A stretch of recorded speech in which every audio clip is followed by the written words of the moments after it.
এখানে বাস নাই, ভালো মানের কোনো বাস না থাকার কারণে অনেক দূর থেকে ছাত্রদের কষ্ট করে আসতে হয়।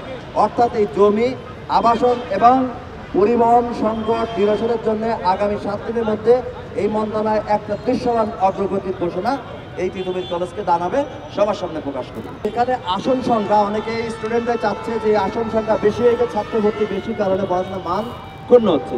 সেক্ষেত্রে যৌক্তিক পর্যায়ে যাতে ছাত্র সংখ্যা সীমিত করা যায়, সেক্ষেত্রে অতি দ্রুত বিশ্ববিদ্যালয় মঞ্জুরি কমিশন এবং ঢাকা বিশ্ববিদ্যালয় সমিতিভাবে সিদ্ধান্ত গ্রহণ করে। 2টা নতুন ডিপার্টমেন্টের কথা বলেছে, একটা ল আর একটা জার্নালিজম।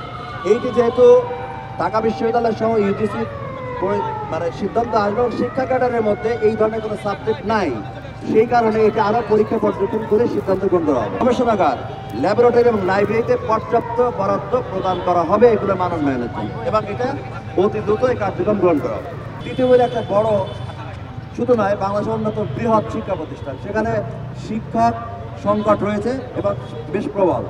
আমরা আগামী 7 দিনের মধ্যে এই তিতুমির কলেজে পিএইচডি ডিগ্রিধারী যত সম্ভব কিংবা অভিজ্ঞ, সব দিক থেকে অভিজ্ঞ এই ধরনের শিক্ষক মণ্ডলীকে আগামী 7 দিনের মধ্যে এই তিতুমির কলেজে আমরা পোস্টিংয়ের ব্যবস্থা করব।